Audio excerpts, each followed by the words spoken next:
महिलाओं को सर्टिफिकेशन के लिए लिंग का बड़ा होना छोटा होना कोई मायने नहीं रखता है, इसलिए कोई टेंशन लेने वाली बात नहीं है। यहाँ पे बोला जाता है कि ये महिला का रिप्रोडक्टिव सिस्टम है। इस रिप्रोडक्टिव सिस्टम में क्या होते हैं कि ये वाला होता है हाइमन झिल्ली, इस यहाँ पे जो दिख रहा है हाइमन झिल्ली होते हैं, ये बाहरी आंतरिक पार्ट होता है।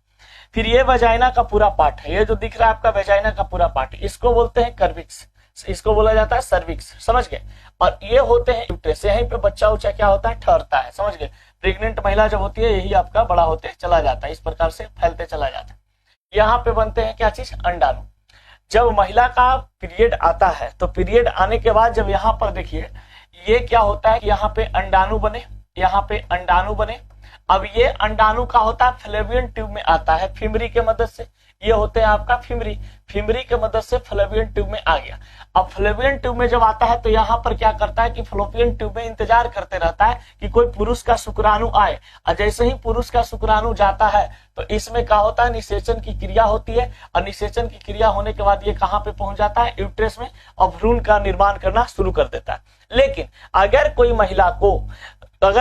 को पीरियड आया, पीरियड आने का मतलब क्या है वो समझ, जब कोई अंडाणु होता है ये फ्लोपियन ट्यूब में पहुंच जाते हैं अंडाणु, और यहां से अंडाणु क्या करता है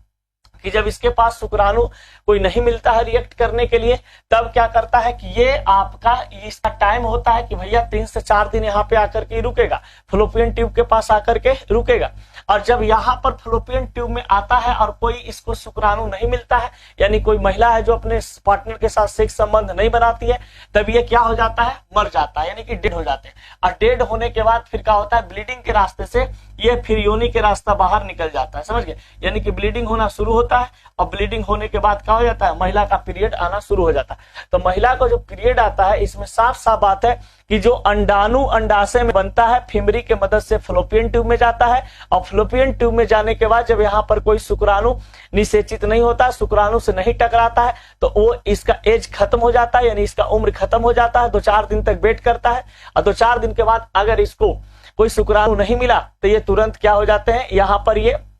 इस तरीका से वेजाइना के रास्ते बाहर निकल जाते हैं, ब्लीडिंग मतलब इस यहाँ पे जो होता है ब्लीडिंग होना शुरू कर जाते हैं। उस समय जब ब्लीडिंग होता है महिलाओं लोग को, तो उसी को बोलते हैं हम लोग क्या चीज, कि महिला को पीरियड आ गया। अब जब महिला को पीरियड आता है तो कहा जाता है कि उनको उस समय सेक्स इच्छा अंदर में जागृत हो जाती है, सेक्स इच्छा क्या हो जाती है, जागृत हो जाती है, क्योंकि उनके शरीर में एस्ट्रोजन और प्रोजेस्टेरोन हार्मोन की संख्या काफी मात्रा में बढ़ जाता है, क्योंकि नया अंडाणु बनने को तैयार होने लगता है। क्योंकि यहाँ पे अब जैसे इधर बन चुका है तो अब इधर बनना शुरू होगा अगला महीना, तो इधर जब आपका अंडाणु बनना शुरू होता है तो उनके महिला के शरीर में एस्ट्रोजन और प्रोजेस्टेरोन हार्मोन क्या हो जाते हैं, ज्यादा बनना शुरू हो जाते हैं, जिस कारण से क्या होता है कि उस महिला को ज्यादा मतलब सेक्स इच्छा जागृत होती है। अब बहुत ज्यादा कुछ लड़के होते हैं जो कहते हैं क्या चीज, लड़का ज्यादा टेंशन में रहता है कि हमारा लिंग छोटा है। अब मान लीजिए कि महिला को हम ज्यादा सेटिस्फाइड कर पाएंगे कि नहीं कर पाएंगे, या मान लीजिए कि जिन पुरुष का लिंग छोटा होता है वो संकोच में रहते हैं कि अपनी वाइफ को हम सेटिस्फाइड कर पाएंगे कि नहीं, या सेटिस्फाइड नहीं होती है, समझ गए, महिला कुछ नहीं बोलती है। इसका मतलब तो देखिए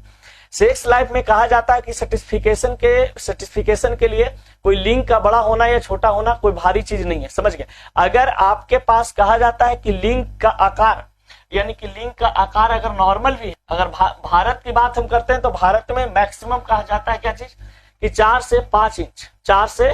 5 इंच तक के मानव जितना भी भारतीय पुरुष होते हैं, भारतीय पुरुष में 4 इंच से लेकर के 5 इंच तक के ही माना जाता है कि उनका क्या है, ज्यादा रेशियो में होता है, समझ गए। लिंग का जो साइज होता है वो 4 से 5 इंच ही होते हैं, समझ गए। अब इससे बहुत ज्यादा कंफ्यूज रहते हैं कि हमारा 4-5 इंच का लिंग है तो हम अपने पार्टनर को के साथ सेक्स संबंध बनाते हैं तो हो सकता है कि वो सेटिस्फाइड ना हो या किसी प्रकार का समस्या हो, तो ऐसा कोई दिक्कत नहीं होता। मतलब कि सेक्स सेटिस्फिकेशन के लिए लिंग का बड़ा होना या छोटा होना कोई मायने नहीं रखता है, बस आपका जो उसका ये जो ब्रेथ होता है, यानी कि जो इसका चौड़ाई होता है, ये चौड़ाई आपका होना चाहिए, ठीक ना। ये चौड़ाई अगर आपके पास है तो कोई दिक्कत कोई समस्या नहीं है, समझ गए। आपकी वाइफ या आपकी जो पार्टनर है वो सेटिस्फाइड होती है।